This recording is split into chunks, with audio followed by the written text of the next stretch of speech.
And welcome back to Let's Play E7. Last time, we finished up our business at Shinoa, completing the Ancient Tree, visiting the altar, and the Eldris Fatima even did us a solid and recommended our next course of action. We want to meet up with General Dreisen and see if he can't direct us towards the altar that should be located in Seagram. So, to that end, we are going to go to the castle, see if we can't find him. But before we do that, let's round up some of our side quest progress. Over here, we can turn in a charcoal to Michael Wooten and get a lecture. Sure, no problem. Remember to have at least one piece of charcoal. You only need one, and you don't even have to give it to him, so that's nice. Yeah? What about him? Sort of like nomads, except they live in one place. I guess yeah, that's the opposite of nomads. They're settlers. But, you know, hunters and gatherers. I'm trying to sound fancier than I actually am here.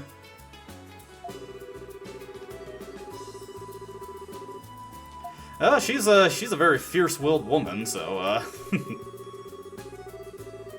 Alright, but yes, every, location we go to will have an ore, we bring it back, and Michael Wooten will give us a lecture. Haven't found any, what was it, Titano parts yet, and of course, here is Robe over here.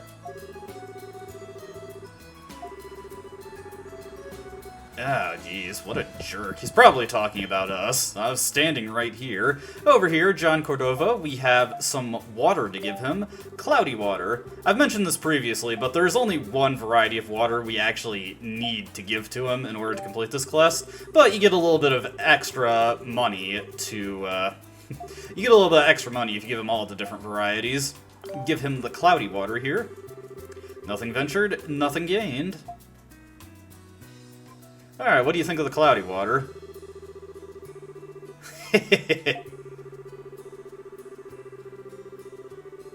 Well, alright.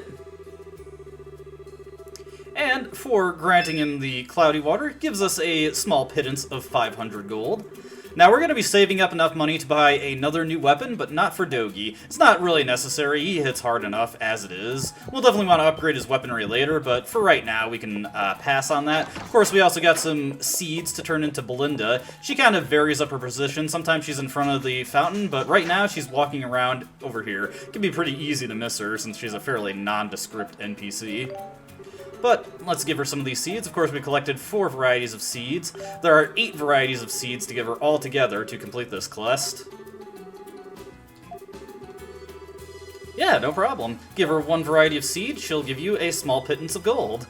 This quest is not particularly good on the money-making front, but there is a reward for doing all of this. A lot of her text is fairly repetitive, so I'm gonna speed past a lot of it. But there is a very good reward for fully completing this quest. Well, maybe very good is stretching it, but it is unique and interesting. And give her the Kamika seeds. I actually did get a pretty good supply of Kamika seeds. Let's just hand those off. Alright, that's all the seeds we have for now. Let's take a look at our stock of Kamika seeds. And go to the bottom here. We have got 90. Ooh, that's just 1 short. The amount of Kamika seeds we want is in intervals of 10. This won't become apparent why until much later in the game, but trust me, you want a lot of those seeds if you want to do some pretty cool stuff. So our goal right now is to find General Dreisen. We do not know exactly where he is located in the palace, so it's safe to assume that he's on the grounds. Maybe the king can point us in the right direction, so let's go commune with him real quick. Looks like his attention's already taken by that jerk.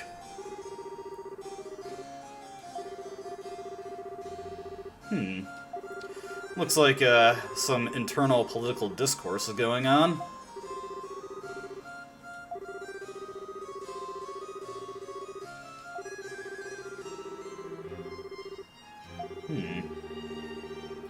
Oh, dude, what?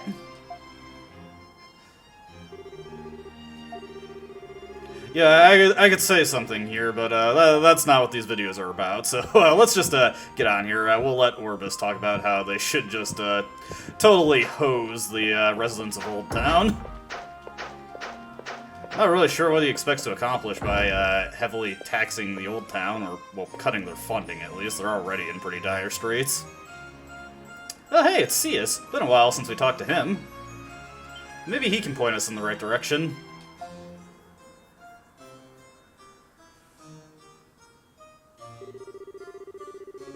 Well, you know, looking for Le General. Awesome!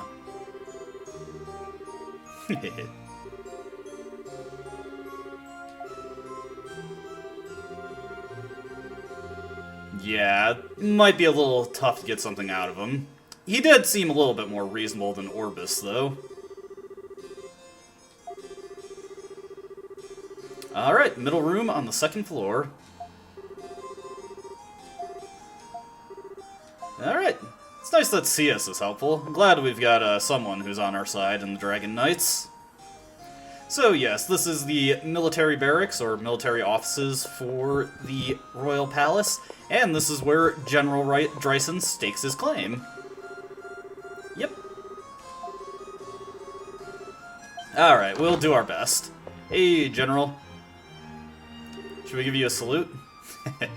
Adol is one who frequently picks up nicknames that seem often revolving around his hair.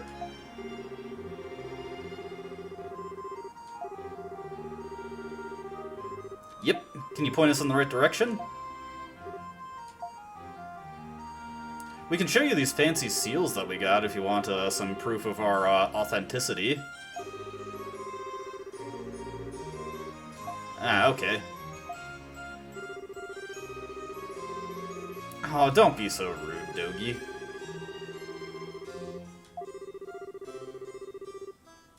What you got for us, friend?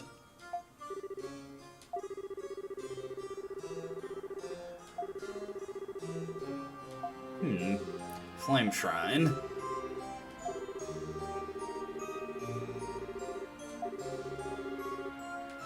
So, could you put in a good word for us?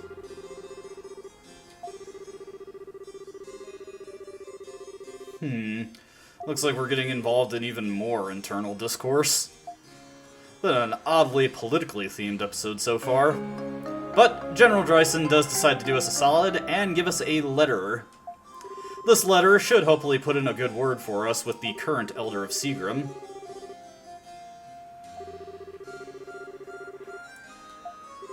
Okay, sounds good to me.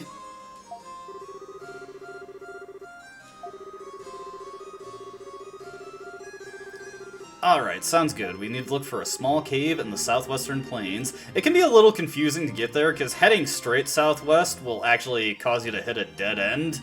So, it's not exactly completely intuitive, but it's not too hard to figure it out. And of course, we got our map to consult if we need it. I know where everything is already, so we don't need to worry about that. But yeah, let's get on our way. Now, there are a couple things that we want to continue to do in Altago City, but we'll save it until we attempt to leave the city, as there is an additional scene there. You know, and I completely passed over it, but that kind of snooty lady that sniped at us when we were in the palace grounds earlier, she's walking around the city square now. Looks like she's looking for someone. Wonder who that could be. Probably nothing, Alright, let's get on our way. Who's stopping us?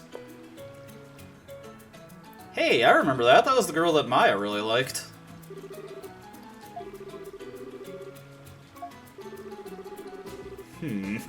I don't know. You've got a pretty distinctive outfit there.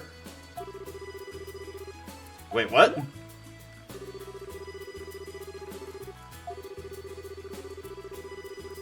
I feel like we're being coerced here.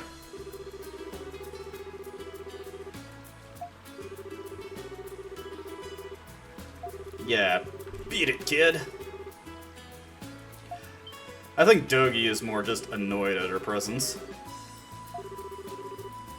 Huh. Just weirdly enthusiastic about that. And the caped girl takes off her hood and reveals that she is a girl with orange hair. Hair looks a little familiar, though. And this girl is Aisha. Aisha is deciding to assert her dominance and taking point already. Yeesh. What did we just get ourselves into? Yep. Goody. Now, somewhat counterintuitively, there's actually a handful of things that we want to do within the city after Aisha joins. Also, we get a quick rundown of Aisha. She has the third and final attack type of the game, Pierce-type attacks. Pierce-type attacks are ineffective against shelled monsters, but are excellent against flying monsters. When it says Pierce attacks are ineffective against shelled monsters, it means shelled monsters completely immune to Pierce-type attacks, even if they're stunned. So Aisha will always bounce off shell monsters. That is hands down my least favorite mechanic in this game. It is so obnoxious. As a just a coda to that, to note, actually, we're not going to leave. We want to equip Aisha with a power wrist. As a coda to that, strike attacks also basically ineffective against flying-type monsters. Technically, they can do damage, but they often just outright miss because they get a huge accuracy penalty against flying monsters. So, again, wouldn't count on that. We're going to equip a power wrist here. You may notice that we have 4 altogether between... well, no, not 4, I'm sorry. We have 3 altogether between my party member, even though Elk left with 1. That is because when characters leave your party, they are completely unequipped, and we get all their stuff. I wouldn't recommend selling Elk's stuff, save for his armor, but we will definitely... we want to hang on to his weapons, but we'll definitely sell his armor. Kind of mixed up my operations there. Aisha, she uses a bow. As you can see, she's got a couple skills already ready to go. She's got level up spread shot to get proper usage of it. The 2 skills that she starts with are awful, so we're going to look into getting her a new weapon with a better skill. May also notice her support ability there increases the speed at which the extra gauge charges. That is one of the best abilities in the game. It isn't too pronounced right now, but as you noticed, the effect is 32%, and it scales very well. By the end of the game, it increases like close to 60%. Very, very nice. And once we get higher tiered skills that generate a lot of extra gauge, having Aisha in the party allows us to go from using extra skills once per fight to up to 3 or maybe even 4 times per battle. Very nice. Now, once Aisha is joined, like I said, there's a couple things we can do within the city. I think this one can be done as soon as you get the General's letter, but may as well do it right now since we're in the area. This is Kevin Lassiter. He wants to go to Seagram too, but there's a vicious monster settled in the cave Byway. So, well, we're heading that way anyway, and we are pretty strong. Yep. No, hey. Just give us a reward and we'll do it. Yeah, no problem. Yeah, sure. I think we can arrange for that, if you catch my drift. And we get Quest 7, Byway of the Hunt. This quest, very, very important you get it right now. Compared to every other quest in the first half of this game, this one has a ridiculously short time frame. You can get it right now, and if you defeat the boss in the upcoming cave area, then it is permanently rendered incompletable. So yeah, get it right now. I made a specific note to make sure I didn't forget it, because that is a very, very tight time limit to do it. It's the only one in the first half of the game that has a really tight time limit like that. But as you can see, we cleared one of the gaps in our quest list finally. Of course, we've got the Balkilios quest taking up space at the end there, but, you know, we'll deal with that when we are prepared. What do you got to say, kid? Yeah, it is actually a pretty fancy building for the old town. I wonder what the deal is with that. Now, we want to head to Tia's house, because remember, she said she wanted to see us before we leave. Hey, Maya. Looks like Aisha is already a little apprehensive. Oh, you reminded the kid. Here she comes. I think... Oh! So that's what she was trying to pull. Oof. Man, you're getting bullied by a small child.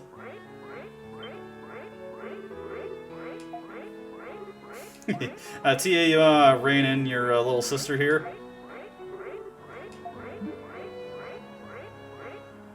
Ooh, boy. Maya has interesting ideas of what constitutes entertainment. Yeah, you know, a lot of people seem to think she's familiar.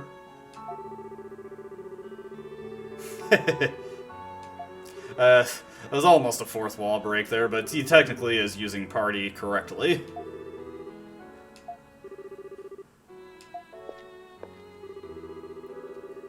She seems to be in a real hurry to get out of here.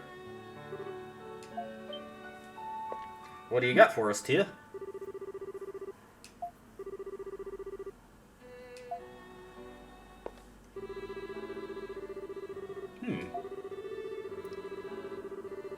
Oh, sweet, a light source. And for coming to Tia, we get a Luminous Rock. Very handy if you do this, because otherwise we cannot obtain this item for free. There are a couple of alternative ways to get this artifact, and they are not free, so good idea to come see Tia before you leave town.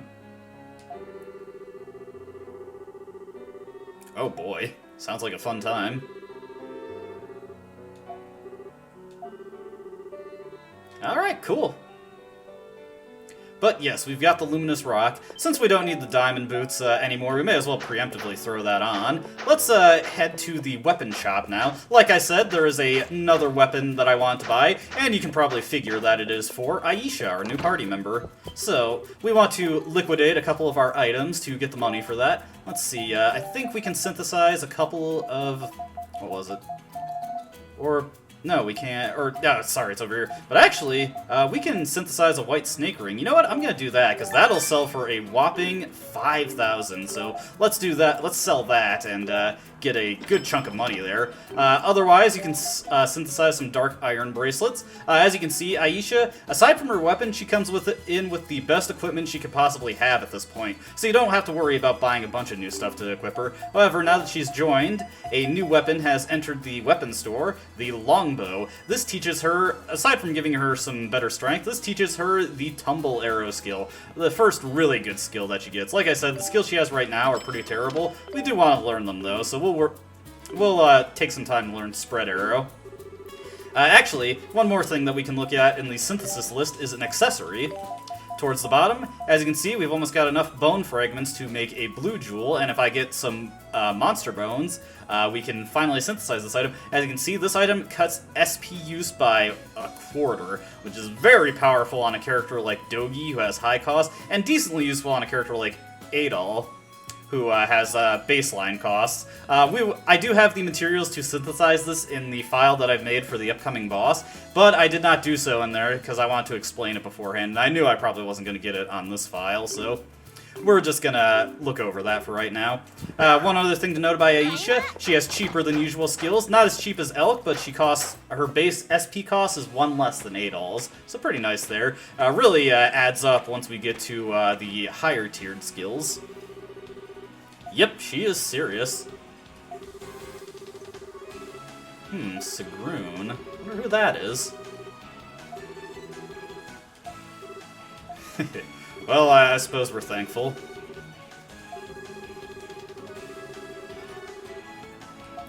Well, one can hope, one can hope. But with all of that preamble out of the way, we can finally get back into the Altago Plains and start progressing with the game. There's always a lot to do when you get back to Altago City. But yes, Aisha, she has a bow. One thing to note about Aisha, you probably noticed when I was equipping her, is that her attack stat is very low, and she also has a very low accuracy stat, or dexterity. So she has a tendency for her attacks to be sour hits that do little damage, or even missing outright. Kind of an odd trait for an archer to have, going the wrong way here, but this is something you gotta be mindful of when using her. Now, conveniently, now that we've gotten her and we're heading towards the area that is Seagram, we start running into flying enemies. Come in here earlier, you're gonna have some serious trouble because these guys will utterly destroy you if you try to take them on with Adol, or even worse, Dogi. You just can't hit them outright. But Aisha does excellent damage against them. We're gonna spend some time spamming Spread Arrow so that we can get that learned. Over here, we've got these elephant enemies. These guys actually hit very, very hard. Ooh, jeez. You know what? Let's, never mind. I was hoping that one would stick around so I could hit both of them. I was going to show off Aisha's extra skill. These guys hit very hard, and their attack is ridiculously laggy, so be careful with that. I wouldn't recommend trying to flash guard them. I was getting destroyed trying to do so. But they drop a lot of hard hides. They also, I remember from my last playthrough that they have another item that they could drop, but it's that really low drop rate. Never actually got it. Let's see. Yeah, we want to head this way. Over here, we've got a water pool. Let's take out this thing. Keep spamming Spread Arrow. Remember, your attacks do not actually have to connect in order to get the experience for them, so you can just throw them out. This water pool right here has Tainted Water, the next water for the Waters of Altago quest. This one, you actually, if there was one you didn't feel like selling, oh, here we go. Arrow Rain. As you can see, this one puts targets on all the enemies, and when it comes down, it can hit multiple enemies. Pretty unique. Let's take out this elephant so that we can actually grab the chest. I have a feeling he's going to get away. One annoying thing about these ladybug enemies is that they can fly in and mix up your character's auto-targeting. Makes them really annoying to deal with when you're dealing with tougher enemies like these elephants. Here we get some saplings, very nice. Should come in handy later. Take this guy out. And we'll just focus on building up some SP here. It's very nice that Aisha can attack at a range. Allows us to generate SP in relative safety. Here we get a Salimera extract. Very nice. Let's keep going forward. Now, once we get into the next screen... Oh, new enemies here. These guys have bone fragments and monster bones, if I'm recalling correctly. Monster bone, and I think they drop bone fragments also, so good way to build up those materials for getting a blue jewel. And this is the point where collecting... There is no treasure down that way, so we're just going to skip over it. This is the point where collecting a lot of iron ore really starts to pay off. We can get into making those accessories that are really useful. There's Spread Arrows learned. Let's switch over, equip the longbow. You notice that Spread Shot does very low damage per hit. To get the most out of it, you have to use that point blank, which obviously works counter to Aisha's strength. Ditto for Somersault, which, let's just show that off. Launches the enemies in the air, but you have to be standing right in front of them, so again, not that good to use. However, Tumble Arrow is a great skill. This one just, as you can imagine, launches a very, or as you see, launches a very strong arrow forward, does about double the damage of Aisha's normal attacks, and that just grows even better as you use it. So, very good skill. It does a lot of stun damage also. One of Aisha's best stunning skills, actually. So yeah, if you do not pick up the longbow like I did, Aisha's going to be pretty weak at this point, so I would highly recommend trying to do so if you can manage it. We're heading this way. It's a dead end, but there's a couple treasures we want to get here. Let's take these guys out. Man, I wish charge attacks would charge faster. It's so annoying how slow they are. As you can see, these guys drop bone fragments. They also drop monster bones, so good way to build up those materials. More likely to drop bone fragments, though. Over here, get a very unique item, the Dragon Fig. This is a usable item, but it is one of a kind, and it has a permanent effect. Forever grants its eater knowledge of materials foes carry. So yes, now over enemies' health bars, we will be able to see what materials they drop, which is very convenient. The game says you can turn it off if you think it's visually kind of ugly. I don't think it's too bad. You can see it right there.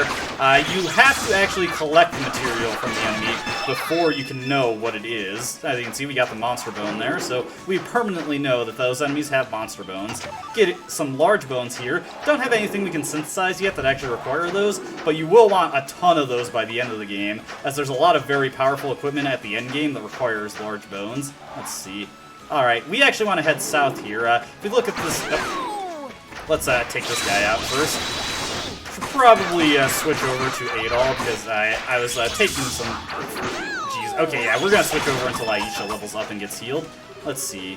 So south is Seagram Village, but this sign is kind of misleading you. We actually want to take the western exit to get to Seagram. What is down this way is a dead end.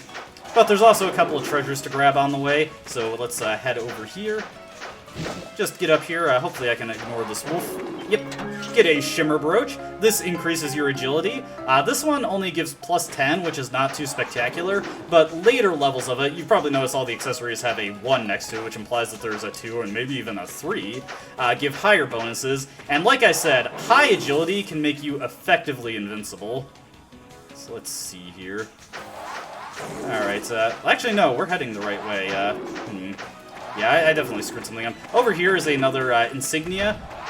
We can't do anything with that, but remember this area for later. Let me go back a bit. I went the long way.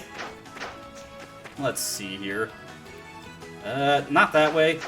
Just a little bit of a detour here. There is a area that goes to a dead end, but it leads to a interesting item, so we'll head that way to grab it. And I'll cut out the backtracking on the way back to get to the Altago Plains that we were in. Alright.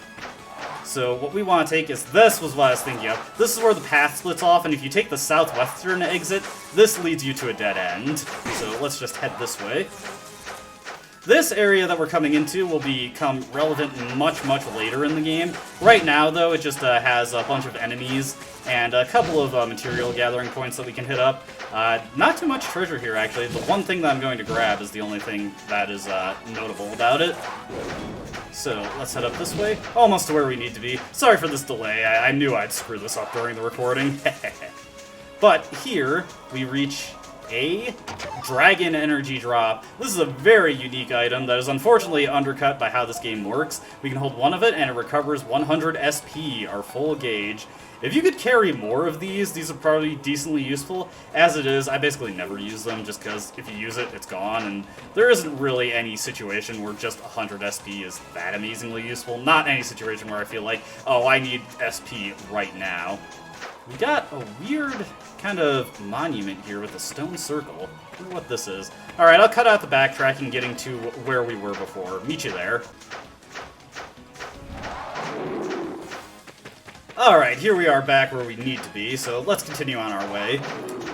So, down this way, we want to head into this little dip here to find another Salimera extract, but we can't carry anymore. We're not going to be coming back this way anytime soon, though, so let's just use that one up and grab it. Oh, man. Well, more chances to spam Tumble Arrow. We're almost, it should almost be learned at this point. I definitely will want to stick to using it a lot. I was using it a lot in my teammate file to get it leveled up. It's a pretty strong skill if you get it decently high level, around level 5 or so. Definitely around level 6. Alright. Now we can finally grab this extract. Let's get on our way. Let's see, I believe we want to head down this way, find a item. Just heading here. Ooh, geez, oh geez, we're getting surrounded. There we go, Tumble Arrow learned. As you can see, dealing some pretty decent damage there after Aisha leveled up and against these weak enemies. Definitely seeing an unfortunate number of misses coming up from Dogi there. Yep, that's the problem with being a straight character against flying enemies. Now, over here, got another Dragon Energy drop. Now, in these cases, this is where I usually end up using my Dragon Energy drops. I'll empty out my skill gauge just to get some skill experience, then I'll use a Dragon Energy fruit and then grab one to refill it. So we've got a full gauge now. Now, with that out of the way, we can move on our way. Let's see, over this way. I think it's just some wood. Yeah, we don't need it. Now, coming out to here, something a little interesting coming up. Hey, who's this guy? It's a traveling merchant. Now, talk to this guy, and you can buy a Luminous Rock from him, if you didn't get it from Tia already. Obviously, I did, so we don't need this, but this is an alternative way to get it. Obviously, it is not a good idea to do this. Even right now, you can just go back and talk to Tia. I believe she has it until you advance the story in Seagram, so we don't need to buy this. Strangely, I'm not sure if it's right now after we talk to this guy, or if it's after we clear the cave byway, but you can also get it from the Zanzibar firm at some point, which is kind of weird. But as you can see, let's just unequip it to see what it's like without it. It's pitch dark in here. You don't technically need the Luminous Rock, but it's nice to be able to actually see what you can do. I imagine in speedruns they just skip getting this item altogether. I've never actually watched any speedruns for this game. Anyways, here we've got these beehive enemies. We'll just take some of those out. Nothing too terribly interesting here. Even though this weird arthropod enemy looks very similar to the one in Shinoa Forest, it is in fact a completely new enemy. And over here we've got the last enemy for this area, this slug. And yeah, that's it. So we can just move on out here in case, in the event that we don't need to grab anything. Here we can find some iron ore deposits within the cave byway. Nothing too necessary here. This way leads to a dead end, but let's just check it out real quick. Got another one of those insignias. Weird. Wonder if there's anything we can do with those. Seems odd to just have them on the walls and have them not mean anything. Alright, so Cave Byway is actually a very short area if you aren't fighting anything in it. We're just going to be rolling past most everything, stopping only for the treasure that we can get on the way. Coming down this way, there is in fact a treasure for us. Let's see if we can grab it. Now we gotta kill these guys. So let's bash these guys down. Yeah, This is where Dogi's in his element. If you want to help him out a little bit, you can get his new weapon, but like I said, Dogi has pretty high strength, so it's not as critical for him right now. Here we get a Traveler's Robe. Aisha uses cloth-type armor, like Elk does, so she can equip this for a big defense boost. And train her bracelet. Let's equip that Traveler's Robe. Like I said, it's a good idea to sell Elk's armor. He will be coming back later, but by the time he does, he'll have way better equipment on him, though it won't be necessary to equip him with anything when he does rejoin. Alright, heading this way. There is another treasure here. I'm gonna have to clear this little arthropod out, whatever its name is. Like I said, all the names in the bestiary, but none of them are that terribly interesting. They just tend to be a bunch of vaguely, I don't even know how to describe it. It's gibberish, basically. And that is everything. Like I said, Cave Byway, very, very short. This path right here is leading us to the end of the Cave Byway. Hit the monument here. Like I said, we've got a boss at the end here, and I've already prepared a file for us. I beat this guy at level 30 on my personal endeavors, so that is what, not level 30, 13, so that's what we're at. Let's see who we got here. Heading out into this platform. Oof, that's a big boy. Well, it's, looks like it wants us dead, whatever it is.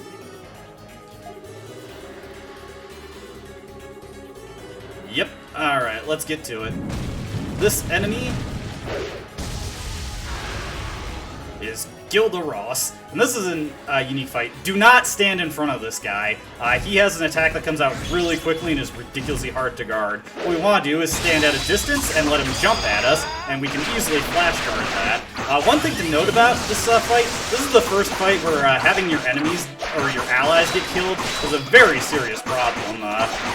And I don't mean dead, I mean just them running out of HP. Oops, screwing up my flashcards there. Tends to be a pretty big problem here, and they just end up not doing anything. Now for this guy, notice how he's stumbling there? If we hit him with a skill while he's in that stumble at the end of it, it resets it, and we can start juggling him if Aisha lifts him up into the air. So, yeah, okay, once he's stunned, he'll fall down. So we want to keep a rhythm of doing running slashes just as his stumble's about to end to reset it, and we can combo him pretty heavily with this. Alright, and when he does those big attacks like that, that's when he becomes vulnerable. So yeah, as you can see, I'm doing the running slash to reset the stumble, and we can get him into a big combo here and do a ton of damage.